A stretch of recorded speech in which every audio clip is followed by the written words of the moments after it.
natin po.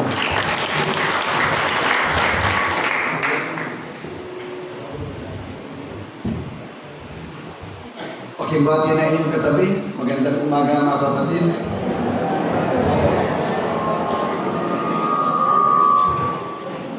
Ngayon po ay pagkukulayan natin ang huling topic sa series na The Way of Christ. Kung inyo po natatandaan, sa nakalipas na ilang buwan ay tayo ay nagpaikot-ikot sa The Way of Christ series. Ano po? At nag-umpisa po tayo noong April, midweek ng April, sa sinabi ni Jesus na siya daw ang daan. Sabi niya, ako ang daan, ang katotohanan at ang buhay. At ang mula noon, tayo po mga kapatid, kung inyo makikita sa ating monitor, ay nagbulay ng napakaraming daan ni Jesus. Ano po? Mula doon ay ating natutunan ang, sabi po ay noong April 26, the way of God. Sinundan po ito ng the way of truth. Naantala tayo sandali sa Mother's Day. Nagkaroon tayo ng special message para dito. Subalit next week ay sinundan po ito ng the way of life, ang daan ng buhay. At pagkatapos po ay ang the way of love. Sinundan naman ang the way of joy and the way of peace. Tapos nagkaroon po tayo ng anniversary celebration and Father's Day message. Kaya nahinto ulit ito pansamantala. Subalit noong June 26, 428 po ay ating ipinagpatuloy ang The Way of Christ series sa pamagitan ng The Way of Unity, ang pagkakaisa na iglesia. Ano po? At sinundan ito ng The Way of Prayer. Sumunod naman po ang The Way of Forgiveness, The Way of Bearing Fruit, The Way of Service, and last week mga kapatid ay pinagbulayan po natin ang The Way of Suffering. At nalaman natin mula dito na ang daan daw ng pagdurusa ay sadya po ito ay pinahintulot ng Diyos. Kaya ito po ay una ay expected. Ito po inaasahan. Kaya dapat nating asahan ng ating paghihirap, ng ating pagdurusa ay pinapahintulot ng Diyos. Sinabi rin po roon na ito po ay isang pagsubok. No? Ito isang pagsubok. Kung tinitest tayo, sinusubok tayo ng Diyos sa ating pananampalataya. And finally, ito po ay isang may purpose, may layunin, At ang layunin dito ay para tayo ay patatagin, patibayin. Kung paano ang ginto ay pinadadaan sa apoy, para ito ay maging dalisay, Para tayo maging pure, dalisay, tungo sa kapanalan. At ngayong umaga po mga kapatid, tayo ay nasa huling bahagi na ng The Way of Christ series. At ating pagsangay umaga ay the way to glory. Ang daan patungo sa kaluwalhatian. The way to glory. Si Jesus po ang tanging sa pamamagitan lamang ni Jesus natin mararating at mararanasan ang kaluwalhatian na mayroon sa presensya ng Diyos. Ang sabi po ni Pablo sa Roma chapter 3 verse 23, sapagkat ang lahat ay nagkasala na at hindi nakaabot sa kaluwalhatian ng Diyos. Dito inilarawan ni Pablo kung ano ang naging kalagayan ng tao makasalanan. Dahil sa kasalanan, ang lahat ay ng tao ay bumagsak, bigo at walang kakayanan sa ganang sarili na makaabot sa kaluwalhatian ng Diyos. Sa ibang paraan ang pagsabi, ibig sabihin po nito na imposible sa tao ang ma-enjoy ang kaluwalhatian ng Diyos. Pero ang good news mga kapatid ay ito.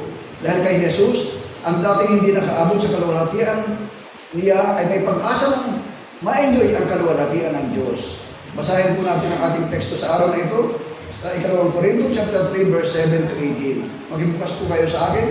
2 Corinto chapter 3 verse 7, 2 Corinthians verse 7 to 18. 2 Corinto chapter 3 verse 7 to 18. 7 to 18. Ako po'y malabo na ang mata. Pasensya kayo mga kapatid. Kaya I would like to request Sister Marica na basahin ang verse para sa atin. 2 Corinto chapter 3 verse 7 to 18. Ano ka, Sister Marica? Sige po, sino? Yung malinaw ng mata? Ayan, okay. 2 Corinto chapter 3 verse 7. To 18. Nang ibigay ang kautosang nakaukit sa mga tapyas na bato, nahayag ang kaluwalhatian ng Diyos. Kaya nga, hindi matingnan ng mga Israelita ang mukha ni Moises, kahit na ang liwanag na iyon sa mukha niya ay pansamantala lamang. Kung ang paglilingkod na batay sa kautosang nakaukit sa bato at nagdadala ng kamatayan ay dumating na may kalakip na gayong kaluwalhatian, gaano pa kaya ang kaluwalhatian ng paglilingkod ayon sa Espiritu? Kung may kaluwalhatian ang paglilingkod na nagdudulot ng hatol na kamatayan, lalo pang maluwalhati ang paglilingkod na nagdudulot ng pagpapawalang sala. Verse 10. Dahil dito, masasabing natin ang dating kaluwalhatian ay wala na, sapagkat napalitan na ito ng higit na maluwalhati. Kung may kaluwalhatian ang lumilipas, lalong higit ang kaluwalhatian ng nananatili magpakailanman. Dahil sa pag-asa namin iyan, malakas ang aming loob. Hindi kami tulad ni Moises na nagtalubong ng mukha para hindi makita ng mga Israelita ang paglipas ng kaluwalhatiang iyon. Ngunit naging matigas ang kanilang ulo, kaya hanggang ngayon nananatili ang talubong na iyon habang pinabasa nila ang lumang tipan. Maaalis lamang ang talubong na iyon sa pakikipag-isa kay Kristo. Hanggang ngayon, may talubong pa ang kanilang isip tuwing binabasa nila ang mga aklat ni Moises. Ngunit kapag lumapit ang tao sa Panginoon, naaalis ang talubong. Ang Panginoong binabanggit dito ay ang Espiritu. At kung nasaan ang Espiritu ng Panginoon, ay mayroon kalayaan. At ngayon, naaalis na ang talubong nagniningning sa ating mga mukha, ang kaluwalhatian ng Panginoon. At ang kaluwalhatiang iyan na nagmumula sa Panginoon, na siyang Espiritu, ang siyang magbabago sa atin mula sa isang antas ng kaluwalhatian hanggang tayo maging kalarawan niya. Salamat, kapatid. Okay. Sa binasang text ko po ay nag-umpisa si Pablo sa pagkumpara ng kaluwalhatiang mayroon sa lumang tipan at sa kaluwalhatiang mayroon sa bagong tipan sa pamamagitan po ng ating Panginoong Yesus. Ginamit ni Pablo ang halimbawa ni Moises nung siya ay umakyat sa bundok at pagkatapos ay nagliwanag ang kanyang mukha. Ano ba't hindi matingnan ng mga Israelita? Pero pagdating sa verse 13 ay ganito po ang sabi, hindi tayo tulad ni Moises na nagtalubong ng mukha para hindi makita ng mga Israelita ang paglipas ng kaningningang yaon. Ito ang malaking pagkakaiba ng kaluwalhatiang mayroon si Moises, mga kapatid, sa kaluwalhatiang mayroon ang mga mananampalataya. Kay Moises, ang kaluwalhatiang yaon ay lumilipas, meaning nawawala at nag-expire. Kaya nga kailangan niyang magtalubong ng mukha para hindi makita ng mga Israelita ang unti-unting pagkawalaan ng kanyang kaningningan. Ipinapakita lamang dito ni Pablo na ang lumang tipan, bagamat galing sa Diyos at may kaluwalhatian, pero pansamantala lamang at unti-unting lumilipas. Ngunit ang bagong tipan sa ating Panginoong Jesucristo ay higit na maluwalhati, sapagkat ito ay nagdadala ng buhay, katuwiran at pangmatagalang kaluwalhatian. Sa verse 11 po, sabi, kung may kaningningan ang lumilipas, higit ang kaningningan noong nananatili magpakailanman. Parang buwan po ito, maganda siyang tingnan kapag siya ay nakabilugan at maliwanag sa gabi. Ngunit ang kanyang liwanag ay hilang lamang na nagmumula sa araw. Kaya pagdating po ng umaga ay nawawala rin ang kanyang liwanag. Hindi dahil wala na siyang halaga, kundi dahil ang araw ay may dalang higit na mas malaki, malawak at hindi nawawalang liwanag. Ngayong umaga ay pabubulayan po natin kung paano natin makikita at mararanasan ang kaluwalhatian na nasa Kristo. Meron pong tatlong bagay na dapat mangyari para ma-enjoy natin ang kaluwalhatian ni Kristo. Meron pong tatlong bagay. Una, believing in Christ, manampalataya kay Kristo. Ayon po sa 2 Corinto na nabasa natin sa chapter 3 verse 14, ngunit matigas ang kanilang ulo. Kaya hanggang ngayon nananatili ang talubong na yaon tuwing binabasa nila ang matandang tipan. At maaalis lamang ang talubong na ito kapag ang isang tao ay nakipag-isa kay Kristo. Bago natin tuloy na makita at ang kaluwalhatian ni Kristo, kailangan maalis muna ang talukbong sa ating mukha. Ginamit ni Pablo ang talukbong bilang larawan ng espiritual na pagkabulag at katigasan ng puso. Ipinakita ni Pablo ang resulta ng kasalanan sa tao. Ang tao ay naging bulag spiritually at matigas ang puso.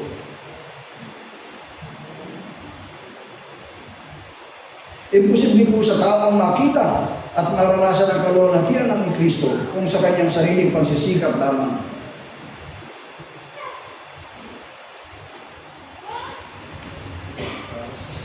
Ito po ang naging problema ng mga Israelita noong panahon ni Jesus, kung bakit maraming mga Hudyo ang hindi siya pinaniwalaan at ayaw tanggapin bilang Mesayas. Sa kabila ng maraming himala na ginawa ni Jesus ay nanatiling matigas ang ulo ng mga Israelita at sarado ang kanilang puso, ang kanilang isipan. Ang sabi ni Pablo sa 2 Corinto chapter 4 verse 3 to 4, 2 Corinto chapter 4 verse 3 to 4, kung may talukbong pa ang mabuting balitang ipinahayag namin, ito'y natatalakbungan lamang sa mga napapahamak. Hindi sila sumasampalataya sapagkat ang kanilang isip ay binulag ng Diyos ng daigdig na ito. Sila ay binulag nito upang hindi nila makita ang liwanag ng mabuting balita tungkol sa kaningningan ni Kristo na siyang larawan ng Diyos. Kaya isa lamang po ang solusyon, mga kapatid. Maliban alisin ng Diyos ang talukbong na ito, ay saka lamang makikita ng tao ang kaningningan ni Kristo. Kaya ano po ang solusyon? Ang isang tao ay, kapag ang isang tao ay naging mag-isa kay Kristo, ang talukbong ay naaalis. Kapag ang isang tao ay naging mag-isa kay Kristo, ang talukbong ay naaalis. At mapalad tayo, mga kapatid. Dahil kabilang tayo sa dating mga may talukbong, ngunit dahil sa kanyang habag at biyaya ay nakakita tayo. Nagkaroon tayo ng kakayang makaunawa. No? Hindi ko alam kung gaano kasaya o ka-grateful sa pakiramdam yun para sa isang dating bulag sa mahabang panahon at mabigyan ng pagkakataong makakita at mapaunawa. Hindi ka ba magiging grateful sa Diyos? Tandaan, ang pag-aalis ng talukbong ay gawa ng biyaya ng Diyos. Siya ang nagbigay sa atin ng spiritual na paningin upang makita ang kaluwalhatian ni Kristo. At ito po'y nangyari during regeneration, nung tayo pinagkalooban ng Diyos ng Espiritu ng pagkaunawa na para maunawaan natin ang mabuting balita. Kaya sa isang pinalaya ng Diyos, ang unang hakbang patungo sa kaluwalhatian ay hindi ang pagsisikap na baguhin ang ating sarili. Hindi po ang ating pagsisikap sa ating sarili. Ito ay ang pagbaling kay Kristo at pagtitiwala sa Kanya. So sa regeneration, nakita natin na tayo ay napapahamak. No? Nagkaroon tayo ng pagkaunawa na tayo napapahamak. Papunta sa walang hanggang kapahamakan. Subalit kung tayo manampalataya sa Panginoon Jesus, ay kailangan natin mag-U-turn. No? Kaya nung nakaraan po nating evangelist camp, no? Ay tinuruan tayo kung paano ang U-turn. Mag-U-turn o iibaling ang ating paningin mula sa direksyon ng kapahamakan patungo sa direksyon ni Jesus. Ibaling ang ating paningin kay Kristo. Kaya ang una akong patungo sa kaluwalhatian ay hindi ang pagsisikap na baguhin ang ating sarili. Ito ay ang pagbaling kay Kristo at pagtitiwala sa Kanya lamang. Ibig sabihin ang pagbaling ay pagsisisi at pagpalikod sa kasalanan at pagpapasyang ilagak ang buhay kay Jesus at sumunod sa Kanya. Ilagak ang buhay kay Jesus at sumunod sa Kanya. Hanggat hindi totoong isinusuko ng tao ang kanyang buhay kay Jesus at kinakilalang siya ang Panginoon, anumang pagsisikap ang kanyang gawin ay hindi makakatulong para makita at maranasan ang kaluwalhatian ni Kristo.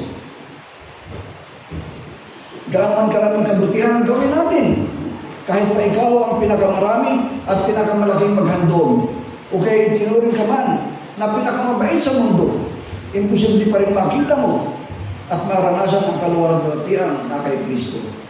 Dahil ang kaluwalhatian ito'y hindi nakukuha ng sino man gamit ang kanyang sariling kakayanan. Again, mga kapatid, babalik tayo sa kalagayan ng tao na kasalanan. Ang sabi po sa Bible, walang karapat-dapat. Walang sino mang nakaabot sa kaluwalhatian ng Diyos. Hindi po tayo karapat-dapat. Kaya kailanman na imposible sa tao, sa kanyang sarili ang makita at maabot ang kaluwalhatian ng Diyos. Imposible sa tao, sa kanyang kakayanan na maabot ang kaluwalhatian ng Diyos. Ngunit dahil sa habag at biyaya ng Diyos, bagaman tayo makasalanan at walang kakayanan sa ganang sarili natin, nagbukas siya ng daan para maibalik ang tao sa kanyang presensya at maranasan ang kaluwalhatian ang nasa kanya. At yun po ay sa pamagitan ng pagkilala, paglapit, pananampalataya at pagsunod kay Jesucristo ng buong puso. Kaya ang daan patungo sa kaluwalhatian ng Kristo ay magbubukas lamang kung ilalagak natin ang ating buhay kay Jesus. Ganito naman po ang sabi ni Pablo sa Ikalawang Tesalonica, chapter 2, verse 14. Ikalawang Tesalonica, chapter 2, verse 14. Tinawag kayo ng Diyos sa pamagitan ng mabuting balitang ipinahayag namin sa inyo upang makasama sa kaluwalhatian ng ating Panginoong Jesucristo. Dumating sa atin ang Ebanghelyo, mga kapatid, hindi lamang para bigyan tayo ng katiyakan sa buhay na walang hanggan, kundi higit pa doon ay makasama sa kaluwalhatian ng ating Panginoong Jesus. Hindi ba isang napakalaking biyaya at pagpapala ito para sa atin? Tayo ng mga dating hindi karapat-dapat ay may pagkakataon ng ngayon ang makasama sa kaluwalhatian ng ating Panginoong Jesucristo. Palakpakan po natin ang Diyos ng pagpapala. Pangalawa, beholding Christ. Beholding Christ. Pagmasdan, pagmamasid kay Kristo. Ang sabi po sa Ikalawang Korinto, chapter 3, verse 18, and we all, sa ESV po ito, and we all, with unveiled face, beholding the glory of the Lord.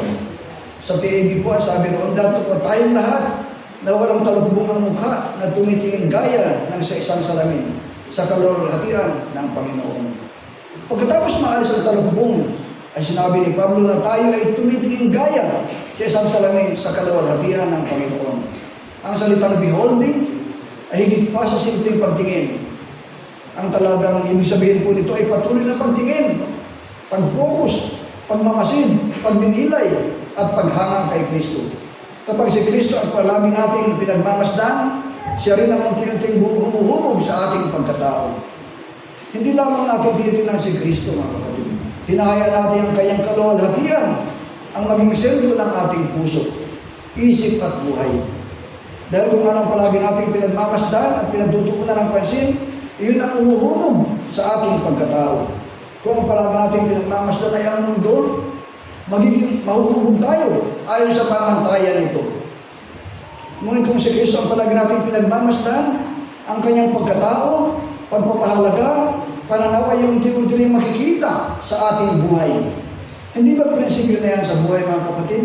Kung sino ang hinahangaan natin, ang siyang ginagaya natin. Hindi ka sa tao ang maging katulad ng kanyang hinahangaan. Ang isang atleta ay gumagaya sa kanyang iniidolo. Ang isang musikero ay ginagaya ang kanyang paboritong mga awit kumanlugtong. Ang isang bata ay kadalasan ginagaya ang kanyang mga magulang. Ganoon din tayo sa buhay espiritual. Kung si Kristo ang ating pinaka-hinahangaan, unti-unti natin gugustuhin maging katulad niya. Sa pananampalataya at pamumuhay Kristiyano, ang manggaya at mangopya ay hindi po masama. Hinihigat pa nga tayong gayahin at tularan ang ating Panginoong Jesucristo. May ilan nag-iisip na ang paglago sa pananampalataya na kasalalay sa mas matinding disiplina sa sarili o pagsisikap. Ngunit ayon kay Pablo, ang tunay na pagbabago ay nagsisimula sa pagtingin kay Kristo, sa ating pag-focus sa ating Panginoong Jesus. Hindi niya sinabi, mga kapatid, na pagmasdan niyo ang iyong sarili. Hindi rin niya sinabi, pagmasdan mo ang iyong pagkukulang. Ang sabi niya ay pagmasdan ang kaluwalhatian ng Panginoon. Ang ating focus, ang humuhubog sa ating direksyon. Sa madaling sabi, malalaman mo kung ikaw ay nasa tamang daan at direksyon hindi tinatahan kung nakapokus ka sa tamang persona. At ito po ang ating Panginoong Jesucristo. Katulad ng sinabi sa Hebrews chapter 12 verse 2a, fix your eyes on Jesus. Ituon natin ang ating pansin, paningin kay Jesus. Ituon, fix your eyes, meaning huwag mong alisin ang paningin. kay Jesus. Kung ayaw mong maligaw, kung ayaw mong magkamali, kung ayaw mong mabigo, ayaw mong alisan ang iyong paningin kay Jesus. The moment na inalis natin ang ating tuon kay Jesus, ang panganib po ay palaging nakaabang. Ang salita ng Diyos ay mahalagang paraan upang patuloy natin makita, makilala si Kristo at manatiling nasa sentro ng kaluwalhatian ng Diyos. Ginawang available ng Diyos sa atin ang kanyang mga salita. Hindi lamang para magkaroon tayo ng impormasyon o kaalaman, kundi sa tayo rin maakay tayo sa higit na pagkamangha sa ating Panginoon. Eventually, gayahin natin siya sa ating pamumuhay. Yung awit po nagsasabing, mamasdan ka, dalangin ang puso ko, ay namahulugan, hindi ko aalisin ang aking paningin, ang aking pansin tungkol kay Jesus. Kaya ang ating pagsamba, pananalangin, at pagninilay sa salita ng Diyos ay hindi lamang mga gawaing pangrelihiyon. Ang mga ito ay paraan upang patuloy nating maituon ang ating paningin kay Kristo. Kaya ang tanong, gaano ka kadalas nananalangin? Nagbabasa at nagbubulay ng salita ng Diyos at naglalaan ng oras para sumamba. Nakikita mo na ba ngayon kung bakit mahalaga ang paglaan ng oras sa pagsalba ng pagbabasa ng Biblia at pananalangin? Kaya doon po sa ating pasive, no? Ay binibigyan din natin ang halaga ng pakikipagdiin sa Diyos. Sa Unit 3 and 4, tinuruan tayong makinig sa Diyos. Sa Unit 3, pagbabasa ng Bible. Sa Unit 4, tinuruan naman tayong makipag-usap sa Diyos sa pamamagitan ng panalangin. Ito po'y napakamahalaga. Marahil kung mailalatag man na dahilan ang marami sa atin, majority po ng mga dahilan ay may kaugnayan sa pagiging busy. Mapapansin nyo pagka tayo nag-request, brother, tayo manalangin, tayo magbasa ng Bible, tayo mag-cell meeting, ay busy ako. Maraming ganun ang dahilan, busy.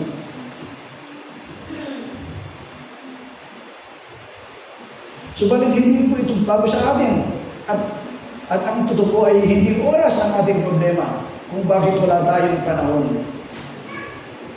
At ang problema po ang totoo ay ang kawalan natin ng hangarin, yung desire, hangarin na higit pang makilala at maranasan si Jesus sa ating buhay. Yun po ang mas malaking problema. Hindi naman talaga totoo kung wala tayong oras, dahil pag sinabi natin busy, lahat tayo busy. Ang kulang po ay yung hangarin, yung ating desire na magkaroon tayo ng oras para sa Panginoon. Wala nang hunger para sa Panginoon. Wala na tayong kauhawan. Kaya kung kayo po pumapasok dito sa ating iglesia, meron tayo dito bulletin board, baka yung nakakaligtaan. Tingnan niyo po sa likod. Makibasa kayo sa akin. Ang maagang pagsamba ay pagpapakita ng pagmamahal at pagkauhaw sa Diyos. Amen? So yun po ang kulang sa atin. Ano? Hunger, kauhawan. Ang gutom o kauhawan sa ating Panginoon.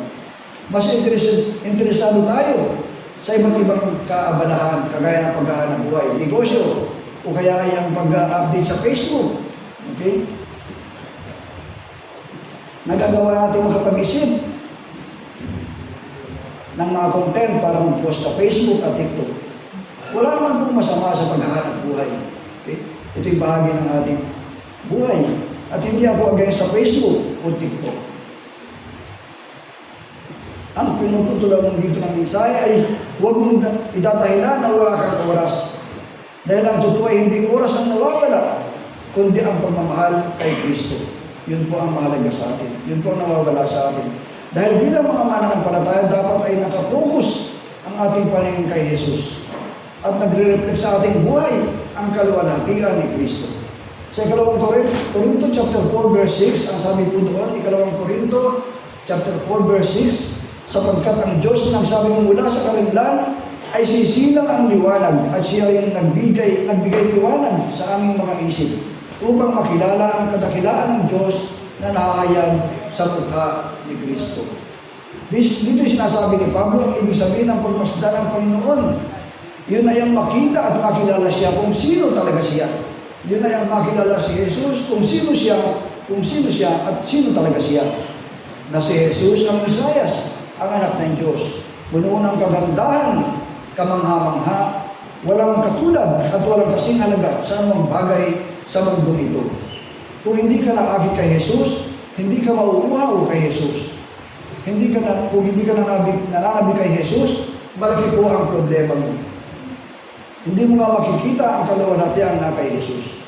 Malibang mayroong pagbabago sa puso, pagbabago ng hangarin at mga pagpapahalaga para makilala mo at makita ang totoong halaga ni Jesus. So, number 3, becoming like Christ.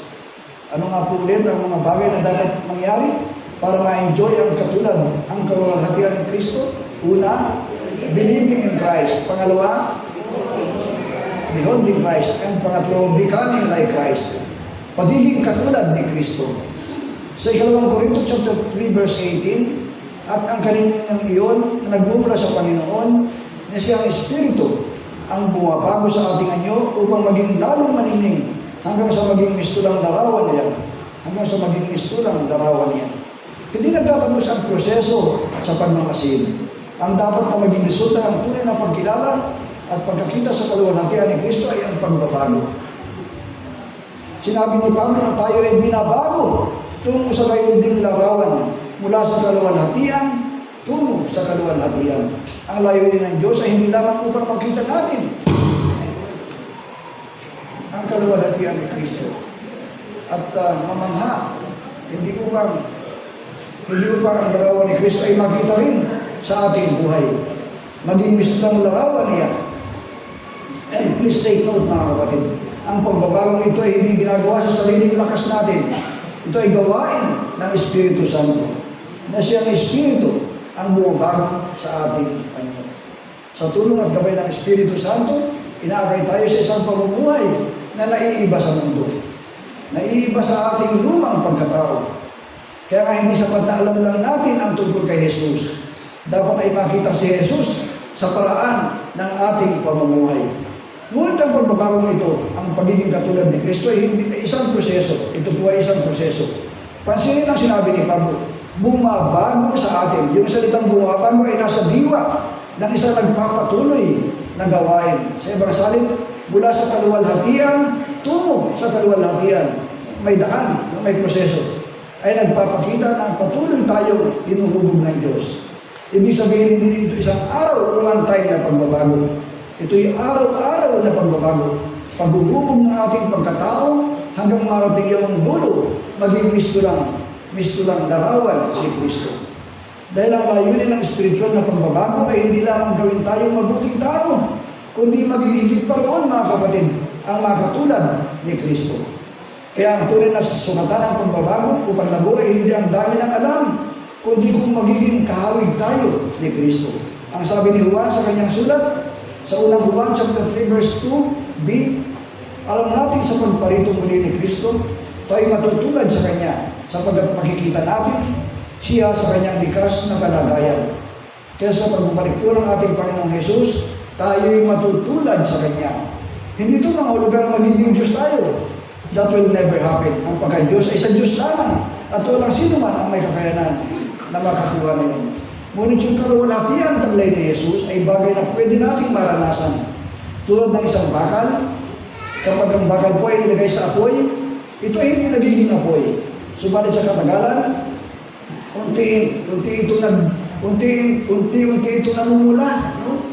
At nagbabaga dahil sa init na tinatanggap nito. Gawin din naman sa ating pananampalataya. Habang nananatili tayo kay Kristo, hindi tayo nagiging Diyos, mga kapatid. Ngunit, unti-unting nakikita sa atin ang kanyang kabanalan, ang kanyang pag-ibig, kapakumbabaan, kagandaan loob, and so on and so forth. Parehong diwa ang sinasabi ni Pablo sa Colossus chapter 3 verse 4. Kapag nahayag si Kristo, mahahayag din kayong kasama niya sa kaluwalhatian. Wow! Palagkan mo na.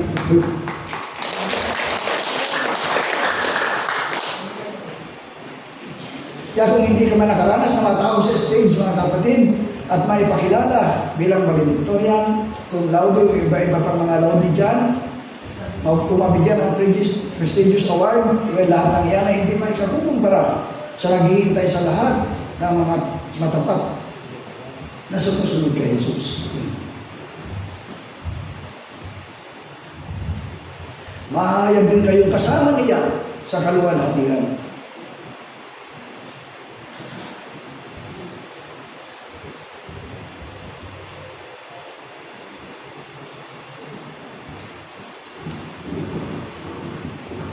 Meron pa kang higit doon, ang ikaw ay itabi at kasabay na ipakilala sa parehong kaluwalhatian. Sabihin sa katabi, yan ang asamin natin. Yan ang asamin natin. And finally, mga kapatid, ang patungo sa kaluwalhatian ay hindi lamang isang destinasyon sa inaharap. Ito ay isang paglalakbay na ang Diyos ang magpasimula sa sandaling tayo ay lumapit kay Jesus. At ito'y nagpapatuloy hanggang sa araw na makita natin siya ng mukhaan. Ipinapakita ng mensahe ito na ang buong buhay Kristiyano ay nakasentro kay Kristo. Nagsisimula sa Kanya, nagpapatuloy kay Kristo at nagtatapos kay Kristo. Uulitin ko po, ang buhay Kristiyano ay nakasentro kay Kristo. Nagsisimula kay Kristo, nagpapatuloy kay Kristo, at natatapos kay Kristo. Mapapansin din natin na wala tayong bahagi sa lahat ng ito. Lahat ng ito ay gawa ng Diyos. Si Kristo ang nagkanistang talubong. Ang kaluwalhatian ni Kristo ang ating pinagmamasdan. Ang Espiritu Santo ang nagbabago sa atin. May pananagutan tayong sumampalataya, pagmasdan si Jesus at sumunod sa Kanya. Ngunit ang tunay na kapangyarihan ng pagbabago ay hindi nagmumula sa ating sariling pagsisikap. Ito po ay bunga ng biyaya ng Diyos na kumikilos sa atin. May isa pang napakagandang pag-asa sa talatang ito, mga kapatid. Ang mula sa kaluwalhatian, tungo sa kaluwalhatian ay nagpapaalala rin sa atin na ang ating pagbabago ay hindi pa natatapos. Tayo nasa proseso pa lamang at ang tungo sa pagiging kawanis ng Kristo. Ngunit hindi pa ganap ang lahat ng ito. Kaya huwag mawalan ng pag-asa kung ang sino man sa atin ay bumagsak o nabigo. Kung may isa man dito nagkasala at hindi naging katanggap-tanggap ang kanyang buhay sa Panginoong Jesus. Huwag po tayong mawala ng pag-asa. Kapatid, kung ikaw man ay bumagsak o nabigo, manampali ka kay Jesus. And this time, isugo mo ng lubos ang iyong buhay sa Kanya. Darating ang araw ng ating pinagmamasdan, ang ating pinagmamasdan ngayon sa pamamagitan ng pananampalataya, ay makikita natin ang harapan ng mukhaan. Ang unti-unting pagbabago ay magiging ganap na pagbabago. Ang ating pagkikibaka laban sa kasalanan ay matatapos at tayo ay magiging ganap na kawaris ng ating Panginoong Jesus. Ang sabi po sa unang Juan chapter 3 verse 2, mga minamahal, tayo ngayon ay mga anak ng Diyos at hindi pa nahahayag kung ano ang magiging tayo. Ngunit nalalaman natin na kapag siya'y nahayag, tayo ay magiging katulad niya sapagkat makikita natin siya kung ano siya. Kaya tanongin mo ang iyong sarili, kapatid. Tunay na nga ba akong sumasampalataya kay Kristo? Wala na bang talukbong ang aking isipan? Si Kristo na ba ang tunay na sagot ng aking buhay? At araw-araw kong pinagmamasdan? Nakikita ba ng mga tao ang kanyang larawan sa aking pananalita, sa aking pag-ugali at pamumuhay? Sapagkat sa huli, mga kapatid, ang pinakamalaking ebidensya na tayo ay nasa daan patungo sa kaluwalhatian ay hindi lamang ang ating pahayag na tayo ay mga Kristiyano, kundi ang unti-unti nating pagiging kawanis ng ating Panginoong Jesucristo. At balang araw, ang paglalakbay na ito ay magtatapos sa pinakadakilang tagpo ng ating buhay, ang makita si Kristo ng harapan at makibahagi sa kanyang walang hanggang kaluwalhatian. Hanggang sa araw na iyon, naway patuloy tayong sumampalataya kay Kristo. Pagmasdan natin si Kristo at maging kawamis ni Kristo, sapagkat ito ang tunay na daan patungo sa kaluwalhatian. Isang mapagpalang araw po sa ating lahat. Palakpakan natin sa Panginoon.